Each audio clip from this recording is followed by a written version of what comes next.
Islamic Library, enlightening about religion.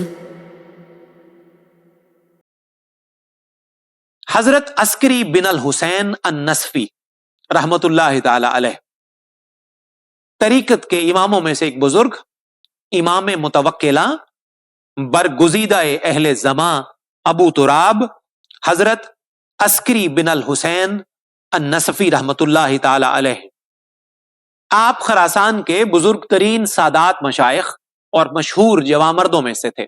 آپ کا زہد و تقوی نہایت معروف تھا۔ آبادی و صحرا میں ہر جگہ آپ کی بکثرت کرامتیں اور بے شمار عجائب دیکھے گئے۔ صوفیاء اور سالکوں میں آپ بہت دانشور تھے، جنگلوں میں بسیرا رکھتے تھے، حتیٰ کہ بصرہ کے جنگل ہی میں آپ کی وفات ہوئی۔ چند سال کے بعد جب مسلمانوں کا ایک قافلہ اس طرف سے گزرا تو آپ کو قبلہ رو حالت قیام میں پایا اور اسی حالت میں آپ کی وفات ہو چکی تھی۔ آپ کا جسم خشک ہو چکا تھا، آگے لوٹا رکھا ہوا تھا اور عصا ہاتھ میں تھا۔ اس اثنا میں نہ کوئی درندہ ان کے قریب گیا اور نہ کسی انسان کے نشان قدم وہاں پائے گئے۔ آپ کا ارشاد ہے،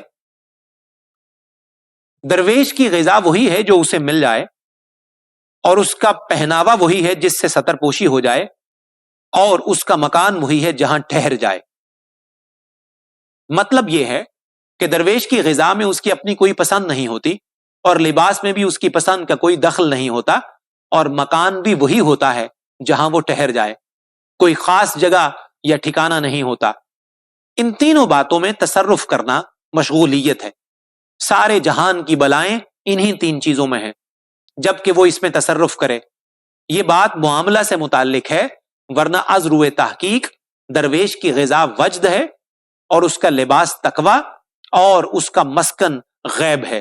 اللہ تعالیٰ فرماتا ہے، وَأَن لَوِ اسْتَقَامُوا عَلَى الطَّرِيقَةِ لَأَسْقَيْنَاهُم مَاءً غَدَقًا، اگر وہ طریقت پر استقامت رکھیں تو ہم یقیناً انہیں شیریں اور ستھرا پانی پلائیں گے۔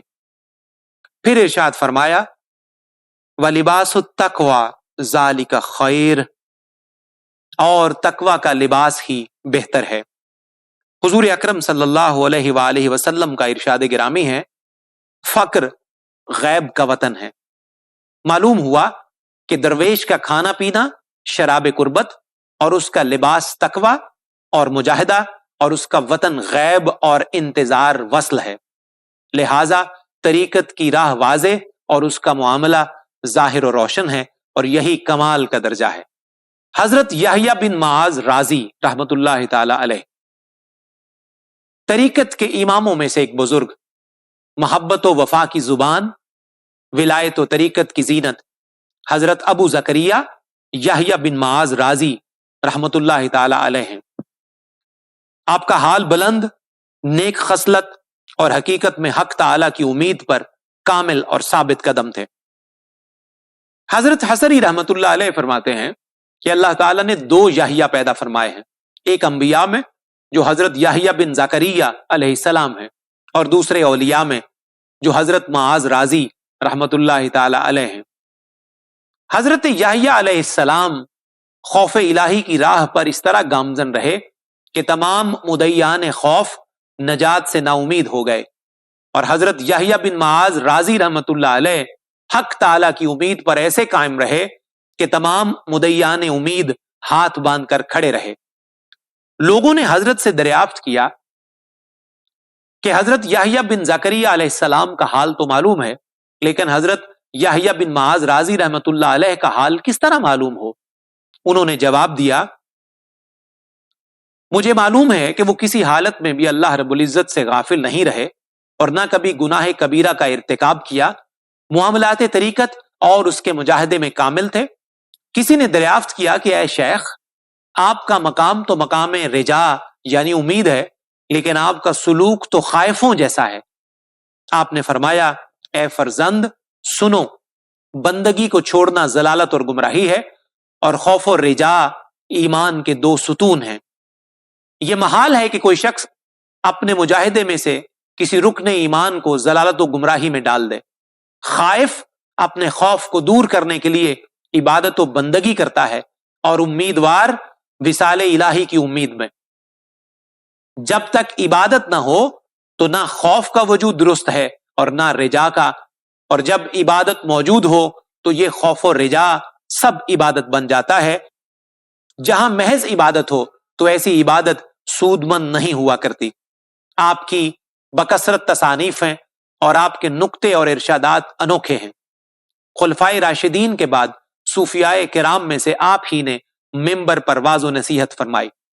میں ان کے کلام کو بہت پسند کرتا ہوں کیونکہ طبیعت میں رقت اور سماعت میں لذت پیدا کرنے والا اور دراصل دقیق اور عبارت میں مفید کلام ہے۔ آپ کا ارشاد ہے،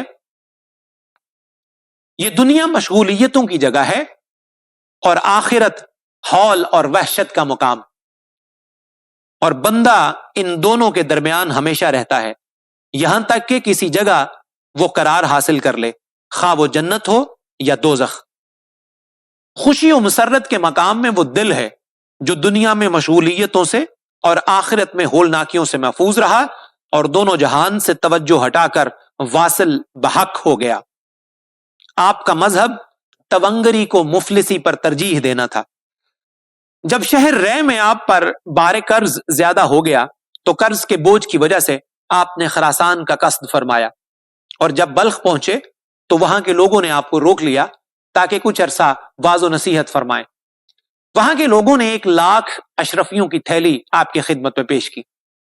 آپ نے وہ تھیلی قبول کی اور بار قرض اتارنے کے لیے شہر رے کی طرف واپس ہوئے۔